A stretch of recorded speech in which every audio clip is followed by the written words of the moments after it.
On the morning of June 28, 1942, at precisely 05:35 hours, Gefreiter Hans Mueller crouched in a hastily prepared defensive position 17 kilometers northwest of Tobruk, gripping a weapon system that represented German tactical doctrine's emphasis on providing individual soldiers with capabilities that other armies reserved for dedicated weapons teams. The Karabiner 98k bolt-action rifle in his hands was already a proven infantry weapon, accurate, reliable, and capable of effective fire at ranges exceeding 400 meters.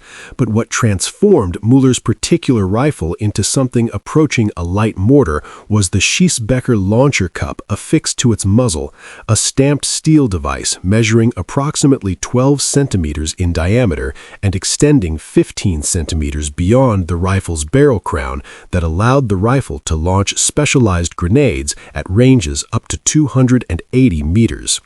The complete system, rifle, launcher cup, and loaded grenade, weighed approximately 5.4 kilograms and represented German infantry doctrine's conviction that dispersed firepower at the squad level provided tactical advantages that centralized support weapons could not match. At 28 years of age, Mueller had served 19 months with the Wehrmacht and participated in campaigns in Poland, France, and now North Africa, where he had learned that tactical circumstances frequently demanded indirect fire capabilities that standard rifles and machine guns could not provide. The Schiessbecher system that he now prepared to employ represented German ordnance development's response to this requirement, a launcher that could be affixed to standard infantry rifles without permanent modification, that could fire various grenade types for different tactical situations, and that returned the rifle to normal operation after the launcher was removed. The Karabiner 98k rifle that formed the basis of this weapon system was the standard German infantry rifle of World War II, a bolt-action design derived from the Gefreiter 98 that had served during World War I. The 98k designation indicated Karabiner, carbine, and 1898, the year of the original Gefreiter 98's adoption, with K distinguishing the shorter carbine variant from the full-length rifle. The weapon measured 1.11 meters overall, weighed 3.9 kilograms unloaded, and fired the 7.92 by 57 millimeter Mauser cartridge from an internal 5-round magazine loaded via stripper pips. The Schiessbecher launcher, the name literally translating to shooting cup or firing cup, had been developed during the late 1930s as German tactical doctrine evolved to emphasize combined arms at progressively smaller unit scales. The concept was that infantry squads should possess organic capabilities to engage targets beyond rifle and machine gun range, to attack fortified positions that small arms could not defeat, and to respond to armored threats without depending on distant artillery or dedicated anti-tank weapons that might not be available when needed. The launcher itself consisted of a stamped steel cup that attached to the rifle's muzzle through a threaded collar, creating a secure connection that could withstand the forces generated during grenade launching while allowing rapid attachment and removal. The cup's interior diameter was sized to accept several types of specialized grenades, each designed for specific tactical applications. The grenade types included high-explosive anti-personnel rounds for attacking troops in the open or in light fortifications, hollow-charge anti-tank rounds for engaging armored vehicles, smoke grenades for screening movement, and signal rounds for communication. The launching procedure required the rifle operator to follow a specific sequence that differed substantially from normal rifle operation. First, the soldier removed the standard ball ammunition from the rifle's magazine and chamber, ensuring no conventional rounds remained in the weapon. Second, the soldier inserted a special blank propellant cartridge, the Tribe Patrone, into the chamber. This blank cartridge generated gas pressure sufficient to launch the grenade, but contained no bullet, directing all propellant energy into accelerating the grenade rather than projecting a bullet that might damage the grenade during launch. Third, the soldier selected the appropriate grenade for the tactical situation and prepared it for launch. The grenades incorporated tail booms that extended into the launcher cup's base, where gas pressure from the blank cartridge would act upon them during firing. The tail boom design allowed the grenade to be stabilized in flight through fins that deployed after launch, creating aerodynamic stability that allowed accurate delivery at extended ranges, despite the grenade's relatively low velocity compared to conventional rifle bullets. Fourth, the soldier positioned the grenade in the launcher cup, ensuring proper seating and alignment. Fifth, the soldier aimed the rifle at an elevated angle to achieve the desired range.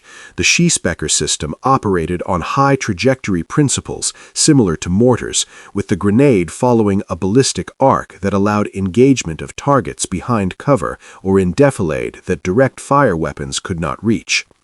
Finally, the soldier fired the rifle using the normal trigger mechanism, igniting the blank cartridge and launching the grenade toward the target. The system's tactical advantages were substantial when employed under appropriate circumstances.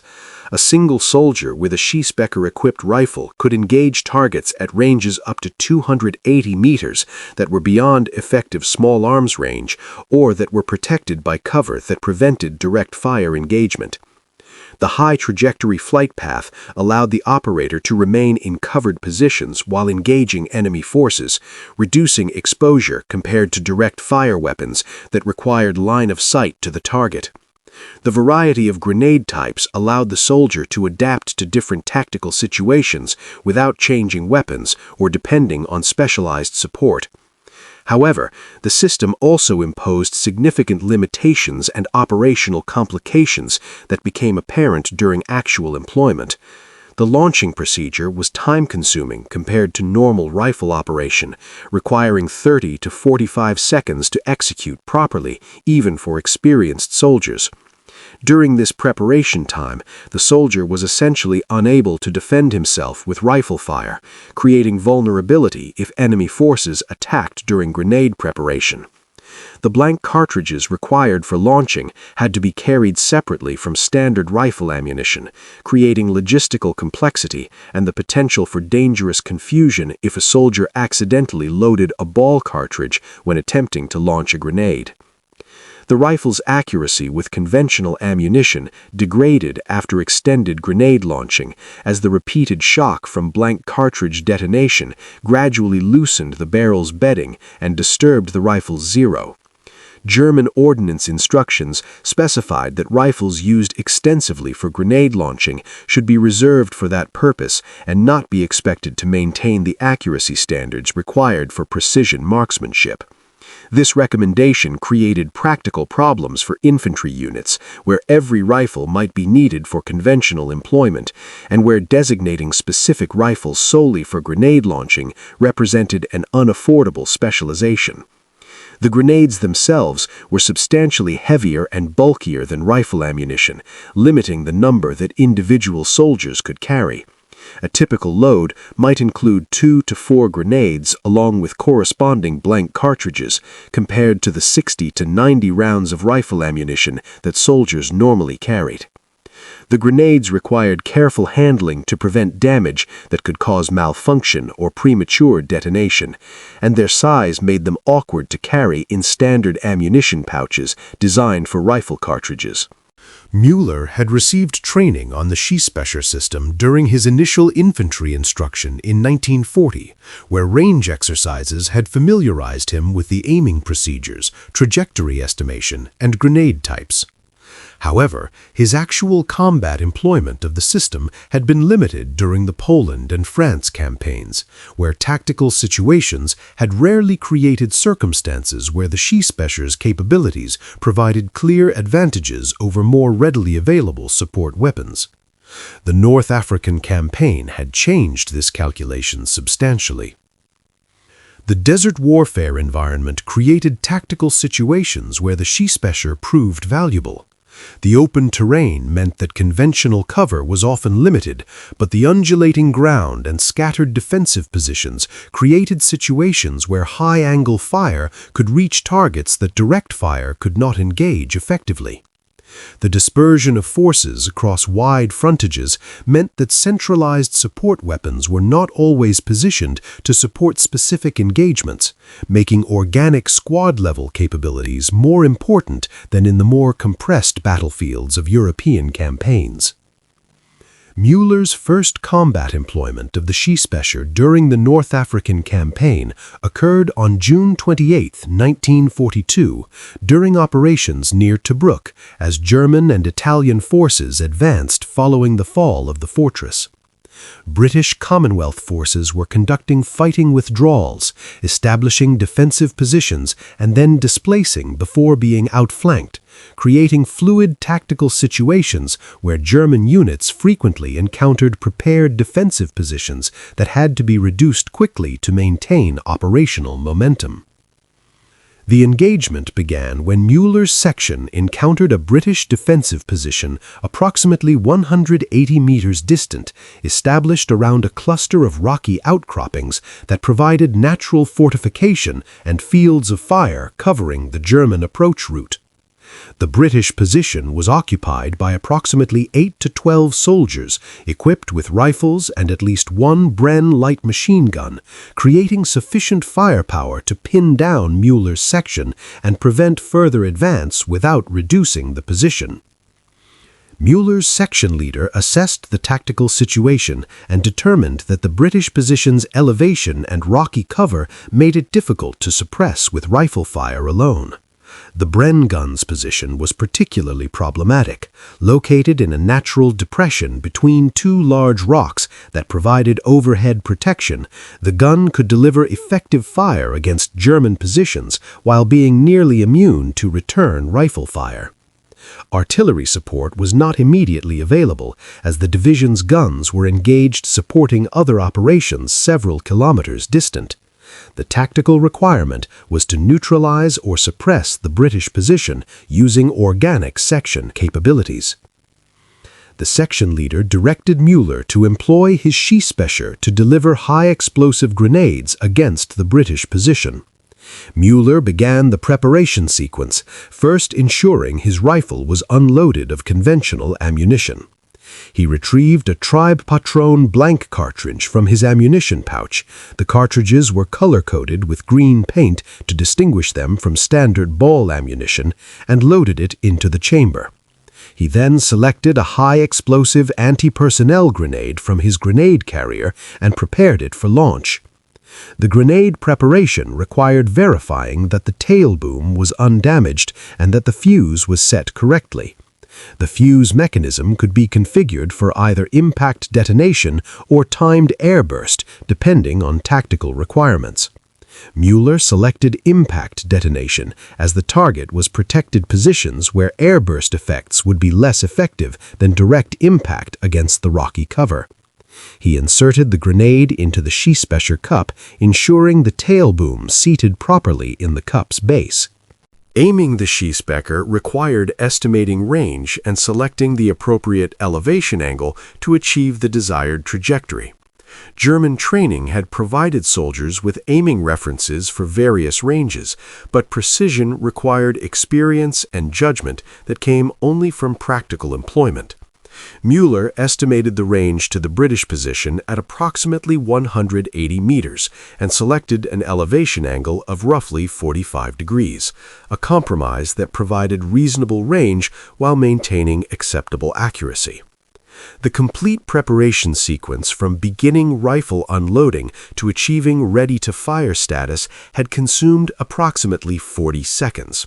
During this time, Mueller had been unable to respond with rifle fire if the British position had attempted an assault on his section's position. His section mates had provided covering fire during his preparation, but the loss of one rifleman from the section's defensive capability represented a tangible cost of the Schiessbecher employment. Mueller fired the rifle, releasing the trigger and igniting the blank cartridge. The propellant gases drove the grenade from the launcher cup with a distinctive thump sound, quite different from normal rifle fire. The subsonic grenade launch created a lower-pitched report than the supersonic crack of conventional rifle bullets.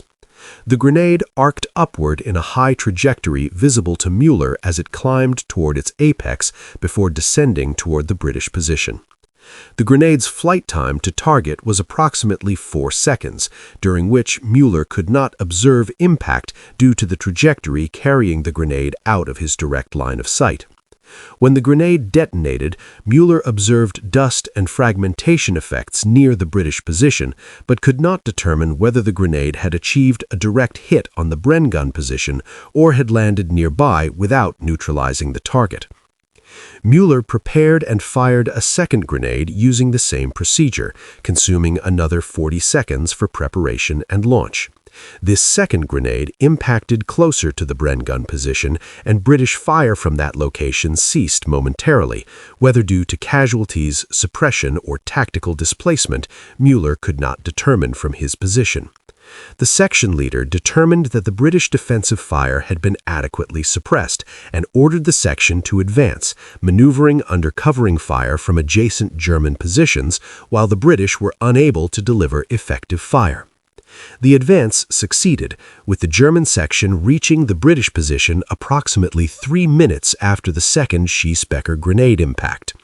The British soldiers had withdrawn from the position during the grenade engagement, leaving behind equipment and some ammunition, but removing casualties and the Bren gun. Mueller could not confirm whether his grenades had caused British casualties or had simply suppressed the position sufficiently to allow British withdrawal before being overrun. The after-action assessment of the engagement provided mixed conclusions about the Schiessbecher's effectiveness. The system had allowed Mueller to deliver high-angle fire against a protected target that rifle fire could not suppress effectively. The grenades had contributed to forcing British withdrawal from a position that was impeding German advance. However, the extended preparation time had reduced the section's rifle firepower during critical moments. The grenade impacts had not prevented British withdrawal with their weapons and wounded, and the tactical outcome, forcing withdrawal rather than destroying the position, might have been achievable through other means, such as maneuver or sustained suppressive fire. The subsequent engagements during late June and early July 1942 provided additional experience with the Schiessbecher under various tactical conditions. Mueller employed the system during 7 separate engagements, firing a total of 19 grenades at ranges between 100 and 250 meters.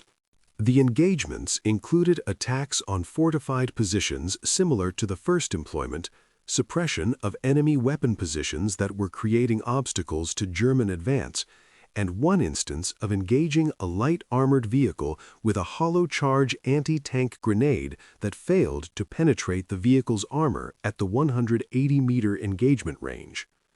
The accumulated experience revealed consistent patterns in the Schiessbecher's tactical utility and limitations. The system worked well when employed from stable defensive positions where preparation time was not critical and where the tactical situation allowed one soldier to dedicate attention to grenade launching rather than rifle employment. The system worked poorly during mobile operations where rapid response to emerging threats was essential and where the 40-second preparation time represented unacceptable delay. The system proved most valuable when alternative support weapons were not available or could not be positioned to engage specific targets. When mortars, artillery, or machine guns were available and properly positioned, those weapons generally provided more effective fire than the Schiessbecher could deliver. However, the dispersion of forces in North Africa frequently created situations where squad-level organic capabilities were the only immediately available fire support, and in those situations, the Schiessbecher provided capability that would otherwise not exist. The logistical burden of carrying grenades and blank cartridges proved more significant than peacetime training had suggested. The weight and bulk of grenades limited soldiers to carrying small quantities, and the specialized blank cartridges represented additional supply complexity that strained logistics systems already challenged by the demands of desert warfare. Several instances occurred where soldiers had depleted their grenade supply during early engagements and then lacked capability during subsequent fighting where Schiessbecher employment would have been tactically valuable. The rifle accuracy degradation from repeated grenade launching proved real but manageable. Mueller's rifle showed noticeable accuracy decline after firing approximately 30 grenades during the month of July 1942, with groups at 200 meters expanding from approximately 12 centimeters to approximately 20 centimeters. The degradation was sufficient to affect precision marksmanship, but not severe enough to prevent effective combat employment at typical engagement ranges. Mueller continued using the same rifle for both conventional firing and grenade launching, accepting the accuracy penalty as inevitable given the tactical necessity of maintaining Schiessbecher capability. The broader German infantry's experience with the Schiessbecher mirrored Mueller's observations. The system saw extensive use on the Eastern Front, where the vast distances and fluid operations created frequent situations where squad-level indirect fire capability proved valuable. Usage was more limited in other theaters, where terrain or tactical circumstances provided less advantageous conditions for employment. The system remained in German service throughout the war, with progressive refinements to grenade types and minor improvements to the launcher design, but the fundamental concept and operational characteristics remained consistent. The Allied armies' approach to similar tactical requirements differed substantially from the German model. British forces employed dedicated grenade launchers like the No. 68 AT grenade discharged from rifles, but these systems were generally simpler and limited in capability than the Schiessbecher. American forces initially lacked comparable capability, but developed rifle grenade systems during the war, including both dedicated grenade launchers and adapters that allowed grenades to be launched from standard M1 rifles.